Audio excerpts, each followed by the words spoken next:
Ya, Assalamualaikum warahmatullahi wabarakatuh. Waalaikumsalam warahmatullahi wabarakatuh. Waalaikumsalam. Ya, kita mulakan kelas kita pada hari ini dengan Ummul Kitab Al-Fatihah.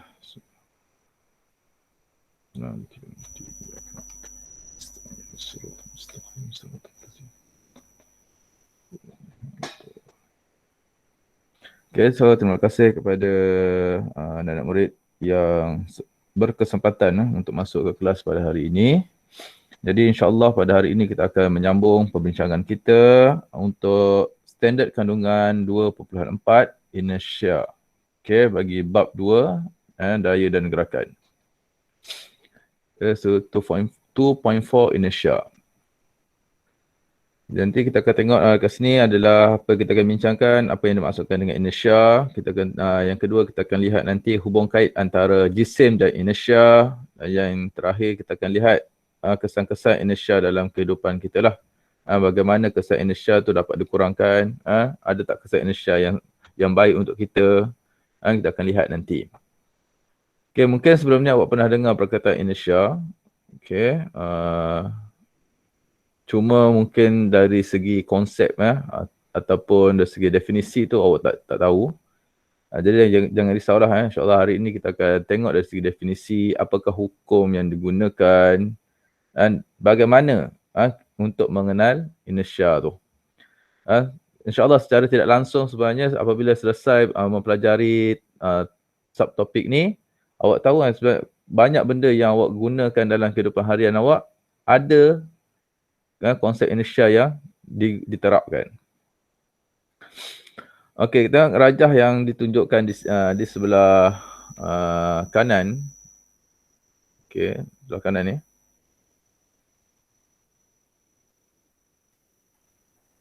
Oops.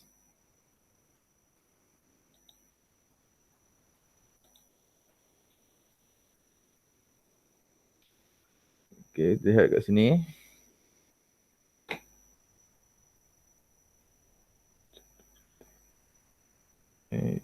Tak naik pula dia punya pen. Okay, and show. Apa ni? Next. Previous. Okay, ni. Oh, sekejap Nampak saya punya slide? Tak saya nampak? Nampak? Okay.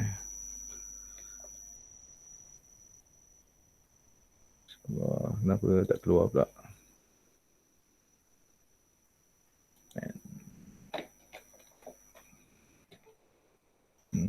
Okay. Okay, nampak. Okay, kat sini ada seorang badut. Seorang badut sedang cuba untuk menarik kain yang alas meja lah. Menarik alas meja. Badut ni dia tarik alas meja. Lepas tu pasu yang ada atas meja, pinggan yang ada atas meja tu kekal berada pada posisi dia. Tengok posisi yang sama. Okey, berani awak buat kat rumah macam ni? Pinggan mak awak pegang pinggan korel mak awak ke, lepas tu tarik kait alas meja. Confirm tak berani kan? Tapi badut ni dia cuba buat, nak tunjukkan apabila dia tarik tak berubah. Cuba buat. Nak buat mesti ada ilmu dia lah. Macam mana nak buat? Awak boleh tarik alas meja tu dengan laju lah. Pastikan dia betul-betul mendatar, tarik masa mendatar dan laju dengan hal laju yang tinggi lah. Barulah pinggan ataupun dia punya pasu bunga tu kekal berada pada posisi dia. Okey. So badut ni sebenarnya dia belajar tentang inertia, sebab tu dia boleh buat. Okey, Raja menunjukkan objek-objek yang pegun di atas meja kekal pegun. Okey. Objek-objek yang pegun kekal pegun. Walaupun alas meja di bawahnya disentap oleh penghibur tu atau badut tu. Kejadian ini disebabkan oleh inertia. Okey, apa maksud inertia? Maksud inertia ialah kecenderungan. Kecenderungan, the ability of the object. Kecenderungan suatu objek untuk kekal berada dalam keadaan asalnya. Sama ada pegun atau bergerak dalam garis lurus dengan hala jumalar. Okay, ini maksudnya the ability of the object to remain in its original position. Stationary or moving in a straight line with uniform acceleration. Okay, kecenderungan suatu objek untuk kekal berada dalam keadaan asalnya sama ada pegun atau bergerak dalam garis lurus dengan hala jumalar. Macam mana tu? Okey. Kita tengok kat sini. Kita tengok pasu bunga dengan pinggan ni, dia keadaan asalnya apa? Keadaan asalnya adalah pegun. Okey. Jadi tarik sentak ataupun sentap alas meja ni secara tiba-tiba. Okey, secara tiba-tiba. Sebab tu buat dengan laju. Jadi pasu bunga dan juga pinggan tadi dia nak kekalkan keadaan dia. Jadi dia boleh berada dalam keadaan dia lah.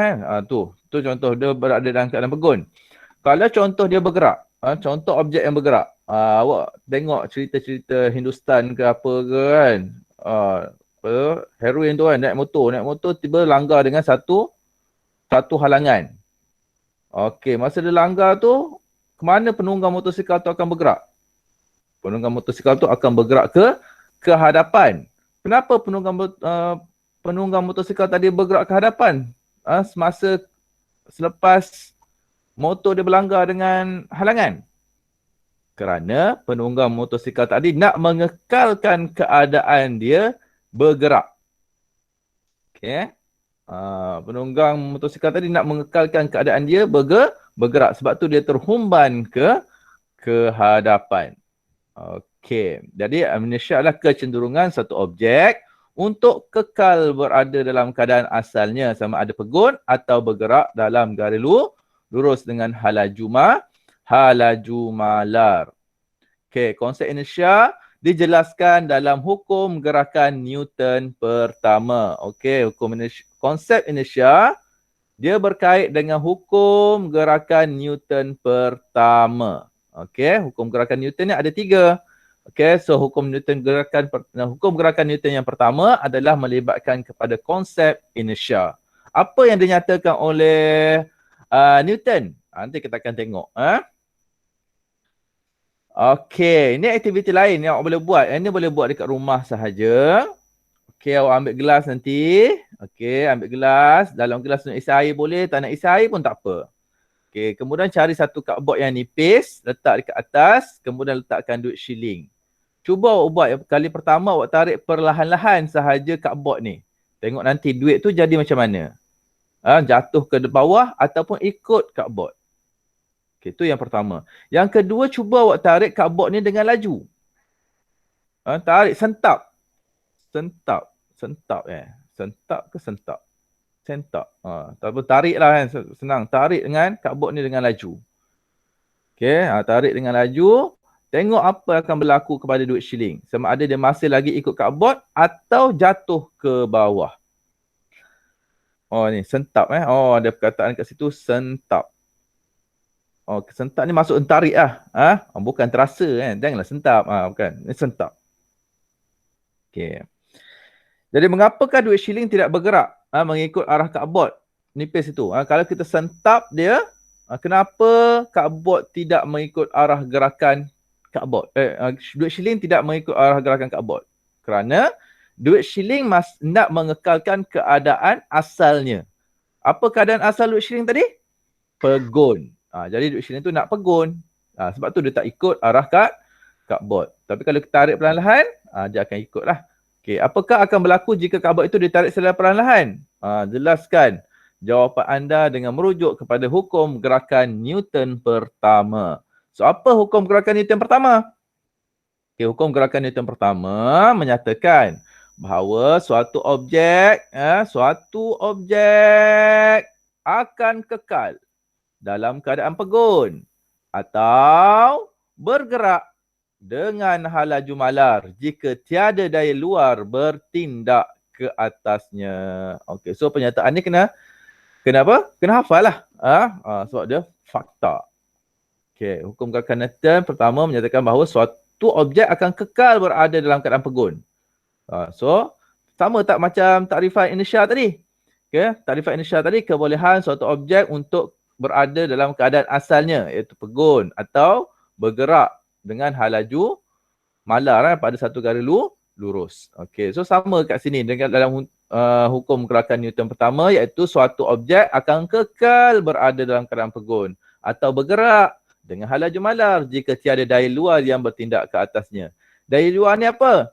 Daya luar ni contoh suatu objek tu tengah bergerak, awak tolak, tu daya luar yang bertindak. Tu tak nak lah. Okey, satu objek, contoh yang kedua, objek tu tengah bergerak, tiba-tiba awak tarik dia. Tu daya luar. Jadi dia tak dapat dah nak kekal. Tu maksud daya luar yang bertindak. Okey. So syarat untuk gerakan Newton pertama ni, kalau objek bergerak mesti tiada daya luar yang bertindak ke atasnya. Kalau daya luar yang bertindak, dia akan mengubahlah.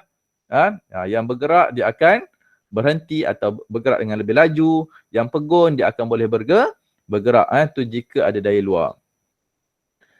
Okey, kita pergi kepada standard pembelajaran yang seterusnya, mengenal pasti hubungan antara inersia dengan jisim. Okey, kita nak kenal, nak tengok hubung kait antara inersia dengan jisim. Okey, mungkin awak pernah melihatlah lori balak. Lori balak yang ada balak tu, trailer yang lori balak. Okey. Kemudian ada kereta Azia. Kancil lah jarang jumpa sekarang. Kereta Azia. Kereta Azia kan kecil. Kecil. Ataupun Myvi kan kecil. Okey, kalau tengok kepada dua jenis kenderaan tersebut lah.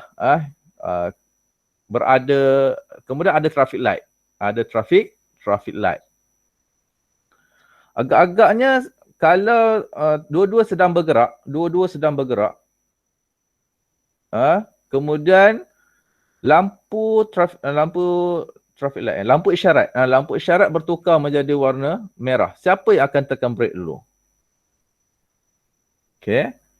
Mesti lori balak yang akan tekan brake dulu kan? Kenapa pula? Okey. Situasi yang kedua, dah duduk kat traffic light, kemudian lampu isyarat tadi bertukar pada warna hijau. Agak-agak siapa yang akan bergerak ke depan dahulu? Kereta Azia. Kereta Azia tadi kan. Kereta Azia yang akan bergerak ke hadapan dahulu berbanding dengan lori balak tadi. Kenapa? Okey, mungkin sebelum awak pernah dengar tentang kapal-kapal. Kapal kalau dia nak kalau dia nak buat U-turn, dia perlukan satu jarak yang sangat jauh. Kapal kan. Tapi kalau lori, jarak taklah sejauh kapal. Kenapa? Ataupun kapal kontena dengan speedboat. Kapal kontena dengan speedboat. Speedboat kalau nak buat U-turn, jaraknya dekat je. Tapi kalau kapal yang besar, dia nak buat U-turn perlukan satu jarak yang jauh. Kenapa tu? Okey, objek yang berjisim besar seperti bola bowling. Kalau kes kat sini lah dia kita ada apa? Bola sepak. Ini bola apa? Bola jaring. Ini apa ni? Handball. Bola tampar. Ini bola tenis. Ini softball. Ini bola golf. Contoh ini ambil dalam buku teks. Buku teks tu bola bowling. Okey, objek yang berjisim besar seperti bola bowling sukar digerakkan dan dihentikan berbanding dengan objek yang lebih ringan seperti bola sepak. Okey, apa yang dicakap kat sini? Objek yang berjisim besar, sukar digerakkan dan dihentikan berbanding dengan objek yang lebih ringan. Okey, so objek besar dia sukar untuk digerakkan dan sukar untuk dihentikan. Kalau main buaian dekat taman, awak ada satu adik tu badannya semangat sikit, satu adik lagi badannya biasa-biasa je kan. So nak tolak adik yang yang semangat badannya tu susah. Tapi dah tolak, dia nak berhenti, dia jadi lambat sebenarnya. Dia lambat nak berhenti. Sebab apa? Jisim dia besar. Okey. So untuk mengkaji berkaitan dengan hubung kait inersia dengan jisim, ini bentuk eksperimennya, eksperimen 2.2. Okey, insya-Allah dah tak lama, sebulan lagi nak naik ke sekolah, kita akan buat eksperimen-eksperimen yang tergendala. Okey, jadi kat sini apa alat-alat yang digunakan? Plastisin, bilah gergaji. Okey, so apa yang kita nak cari kat sini? Kita nak cari tempoh bagi ayunan, masa bagi 10 ayunan lah. Kat sini kita nak catatkan masa bagi 10 ayunan. Okey, kita mulakan dengan plastisin yang 20 gram. Itu digantikan dengan jisim 30 gram hinggalah jisim yang besar. Okey, apa yang kita akan dapat lihat nanti, semakin bertambah jisim, masa bagi 10 ayunan adalah semakin bertambah. Okey. So sama lah tadi, maksudnya apabila jisim dia bertambah, dia akan sukar untuk berhentikan. Jadi apakah hubung kait antara inersia dengan jisim? Semakin bertambah jisim, semakin bertambah inersia. Ini berdasarkan kepada hipotesis yang ada dekat dalam eksperimen ini. Semakin bertambah jisim suatu objek, semakin bertambah inersia objek tersebut. Okey, sebab itu objek yang tadi yang besar tadi apa? Antara kapal kontena dengan speedboat. Okey, kapal kontena dengan speedboat, kapal kontena jisimnya besar berbanding dengan speedboat. Okey, jadi inersia untuk kapal kontena tadi adalah besar. Jadi apabila inersianya besar, jisim besar, inersianya besar. Apabila inersianya besar, dia susah untuk berhenti dan dia juga susah untuk digerakkan, berbanding dengan objek yang berjisim rendah. Okey, macam tadilah lori dengan kereta Azia tadi. Kereta Azia jisimnya kecil. Kereta Azia jisimnya kecil, inersianya kecil.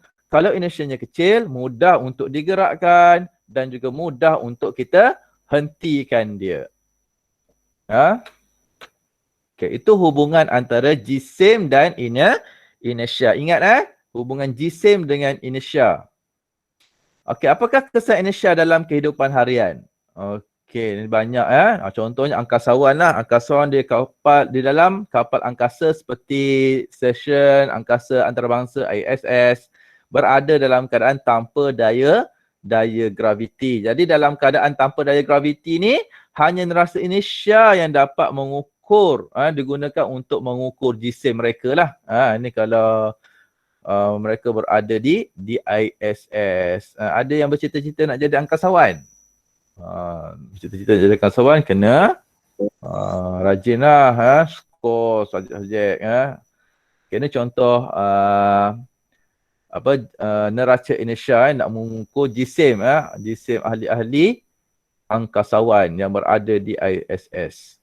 Okey. Gambar foto 2.6 menunjukkan neraca inersia khas yang digunakan oleh angkasawan untuk mengukur jisim badan. Okey. Bergantung kepada apa? Tempoh ayunan seseorang angkasawan digunakan untuk menentukan jisim. So maksudnya nanti neraca inersia ni dia berayun. Ayunan itu nanti dia akan menentukan jisim bagi angkasawan tersebut. Okey, kita tengok contoh-contoh lain. Situasi-situasi kesan inersia dalam kehidupan harian. Okey. So dah nak habis kelas, nanti kita akan sambung dengan latihan latihan yang semalam. Okey, situasi yang pertama. Okey, pernah tak masa sekarang ke atau waktu kecil-kecil dulu main payung? Payung ni macam mana? Okey, masa lepas hujan awak pusing-pusing payung tu. Pusing-pusing payung tersebut. Okey, masa awak pusing payung tu, air-air yang berada, titisan-titisan air yang ada pada payung tu, dia akan dapat bergerak keluar daripada payung kan. Ataupun pusing-pusing, tiba-tiba awak stopkan payung tersebut. Apa yang berlaku? Titisan air hujan jatuh daripada payung apabila payung yang basah diputar dan diberhentikan secara serta-merta. Kenapa? Titisan air hujan pada payung dalam keadaan bergerak apabila payung diputarkan. Okey, semasa payung tu berputar, payung putar, air titisan hujan pun akan berputar juga.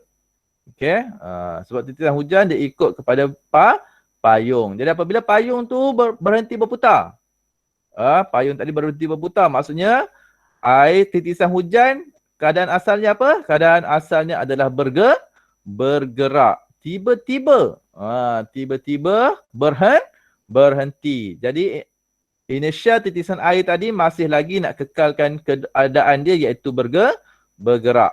Ya, inersia titisan air hujan akan menyebabkan titisan air terus bergerak dan meninggalkan permukaan payung. Sebab keadaan titisan air tadi dia nak bergerak. Dan apabila berhenti secara tiba-tiba, sebab tu titisan air tadi keluar daripada keluar ataupun meninggalkan permukaan payung. Okey, situasi yang kedua. Pernah naik bas? Ataupun dah lama tak naik bas? Okey. Ataupun mungkin duduk area KL naik apa? MRT ke, naik komuter ke, berdiri time berdiri. Okey, kalau naik bas, sini ni bas. Ni bas satu. Bas satu ni awak berdiri mula berdiri tegak. Kemudian tiba-tiba bas ni bergerak ke depan. Apa yang awak akan rasa? Badan awak akan bergerak ke belakang. Kenapa badan awak bergerak ke belakang? Kerana badan awak ni nak mengekalkan keadaan pegun yang asal tadi. Mengekalkan keadaan pegun sebelum bas bergerak. Okey, penumpang terhumban ke belakang apabila bas yang pegun bergerak ke hadapan secara tiba-tiba. Okey. Dah bergerak je, tiba-tiba kat depan ni ada batu. Ada batu besar. Kemudian driver ni pun tekan brake. Apa yang awak akan rasa? Awak tengah berdiri, syok-syok berdiri tadi. Awak terasa badan awak terhumban ke hadapan. Kenapa badan awak terhumban ke hadapan? Sebab badan awak ini nak mengekalkan keadaan gerakan tadi. Okey, sebab tu dia bergerak ke depan. Sebab nak mengekalkan keadaan gerakan dia tu. Okey, penumpang terhumban ke hadapan. Apabila bas yang bergerak, dia berhentikan secara tiba-tiba. So, inersia penumpang akan cuba mengekalkan keadaan rehat atau keadaan pegun yang asal. Ini pernah alami kan. Mungkin nak kereta pun boleh alami. Sebab tu dalam kereta kita pakai seat belt ataupun tali pinggang keselamatan. Tujuan kita pakai tali pinggang keselamatan adalah untuk mengurangkan kesan inersia. Begitu juga dengan headrest ataupun penyandar kepala tu. Penyandar kepala pun sama untuk mengurangkan kesan inersia. Sebab apa? Tiba-tiba berhenti ataupun berlaku kemalangan, kepala kita akan ke depan dan kemudian akan kembali semula ke belakang. Kalau tak ada headrest tu, dia boleh menyebabkan patah tulang leher kan. Patah tulang leher memang innalillah kan. Okey, ini selalu buat ni. Pergi KFC ke ataupun dekat DM ke, ada sos. Sos dah habis. Tinggal sikit je kat bawah. Macam mana awak buat? Nak keluarkan sos tadi. Goncang-goncang. Goncang-goncangkan. Betul. Awak akan goncang-goncangkan botol sos tu. Kan? Laju goncang kan? Laju ke bawah. Lepas tu tiba-tiba stop. Betul tak? Awak stopkan botol tu. Apa yang berlaku? Sos yang ada dekat dalam botol tadi pun keluar. Kenapa boleh jadi macam tu? Sebab sos tadi dia nak mengekalkan keadaan dia yang bergerak. Sebab tu dia boleh keluar. Okay. Sos cili atau sos tomato di dalam botol kaca boleh mengalir keluar dengan menggerak-gerakkan botol dengan cepat ke bawah dan menghentikannya secara tiba-tiba. Kena gerakkan cepat, lepas tu kena hentikan. Kalau gerak perlahan, baik tungging macam tu je kan, tak keluar. Kena gerakkan ataupun kocakkan dia lebih cepat dan hentikan dia secara tiba-tiba. Boleh buat nanti kat dapur masing-masing. So, apabila gerakan botol dihentikan, inersia sos. Inersia sos tadi, inersia sos. Sebab inersia sos tadi nak bergerak. Okey, menyebabkan terus bergerak ke bawah dan mengalir keluar dari botol. Okey, yang situasi keempat, pernah tengok tak lori tangki minyak? Lori tangki minyak ni, kalau nak tahu dia ada part-part dia, ada bahagian. Dia bukan panjang. Ini contoh yang panjang. Dia bukan satu je. Dia ada kompartmen macam yang dekat bawah, gambar bawah ni. Dia bukan satu yang panjang. Kenapa dia ada bahagian-bahagian ni? Dia ada bahagian-bahagian ni sebab dia nak mengurangkan G-SIM. Kawasan ni. Kalau contohnya dalam ni penuh air, penuh dengan minyak. Bawah ni kan dia dah bahagi-bahagi dah bahagian dia. Okay, so apabila yang bawah ni, cerita bawah, apabila yang bawah ni dia bahagikan bahagian dia kepada 3. So setiap bahagian tu dia hanya sikit lah kan kawasan dia kan. Jadi kalau berlaku berhenti ke bergerak, dia hanya beralun kawasan ni. Secara tidak langsung dia dapat mengurangkan inertia. Dapat mengurangkan inertia. Okay, ini besar. Okey, besar jadi inersianya akan bertambah. Mungkin dekat rumah awak boleh ada, kat rumah ni awak boleh buat awak cari kotak, air kotak besar. Air kotak besar, kemudian ni kotak besar. Kotak kan. Lepas tu awak buang yang bahagian atas, bahagian atas yang lebar tu buang. Okey, kemudian awak letakkan air dekat dalam dia. Carilah kereta mainan adik awak yang ada roda tu. Okey, gerakkan dia, kemudian awak tolak dia. Awak tengok apa yang akan berlaku kepada air ni, air yang berada dalam kotak tersebut. Kemudian dah bergerak, tiba-tiba awak stop dia. Tengok apa yang berlaku kepada air yang berada dalam kotak ni. Okey, itu yang pertama. Okey, lepas tu awak tambahkan, awak cari pula air kotak yang kecil, potong kecil-kecil, letak kat dalam ni ikut bahagian dia. Ada 5 bahagian boleh letak dalam tu, kemudian isi air kat dalam kotak kecil tadi. So repeat benda yang sama. Tengok apakah perbezaan dia. Tengok apa perbezaan kalau air yang diisi terus dalam kotak yang besar dengan diisi dalam kotak yang kecil-kecil. Boleh tengok nanti. Okey, lori tangki minyak petrol mempunyai inersia yang besar. Okey, lori tangki minyak mempunyai inersia yang besar kerana jisimnya besar lah. Jadi lori tangki minyak petrol sebenarnya mempunyai tangki minyak yang terbahagi kepada beberapa bahagian berasingan di dalamnya. Okey, tangki yang berasingan ini dapat mengurangkan impak inersia minyak petrol ke atas dinding tangki minyak lori itu jika lori itu berhenti secara mendadak ataupun secara tiba-tiba. Okey, situasi yang kelima. Pernah main roller coaster? Oh, saya tak pernah lah.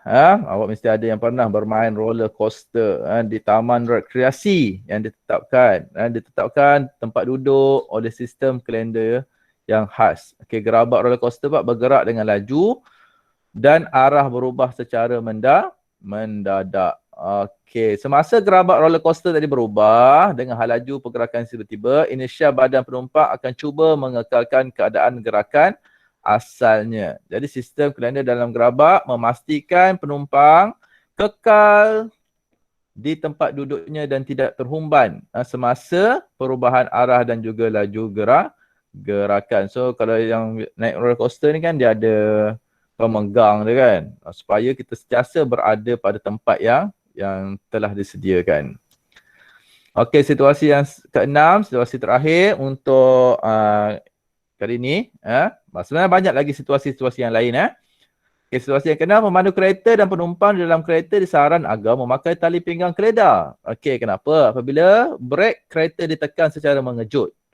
Tiba-tiba sedang bergerak, tiba-tiba brek ditekan secara mengejut. Jadi apa akan berlaku kepada pemandu dengan penumpang? Pemandu dan penumpang dalam kereta akan terhumban ke hadapan akibat inersia kerana penumpang dan pemandu ingin mengekalkan keadaan asalnya iaitu bergerak. Jadi dengan penggunaan tali pinggang keledar banyak dapat mengelakkan mereka daripada terhumban ke hadapan dan tercedera. Itulah sebab kena pakai seat belt. Okey, banyak lagi situasi-situasi yang lain. Sebagai contoh kucing contoh kucing. Kucing kan dia basah. Macam mana nak keringkan bulu dia? Dia akan pusing-pusingkan badan dia. Betul tak? Sama lah juga kalau rambut awak basah. Macam mana awak nak kering kan? Ada tu pusing-pusingkan kepala.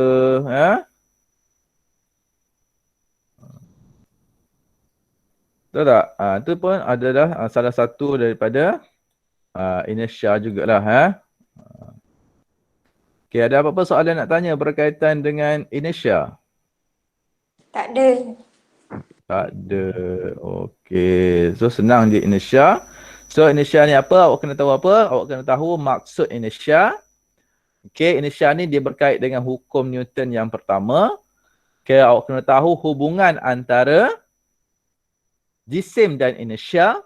Dan yang keempat, awak tahu kesan-kesan bagaimana untuk mengurangkan kesan inertia terhadap aplikasi-aplikasi dalam kehidupan kita. Okey, itu saja untuk bukan kelas lagi sikit. Okey, itu saja untuk inertia. Lepas ni kita akan sambung dengan latihan 2.3 latihan semalam.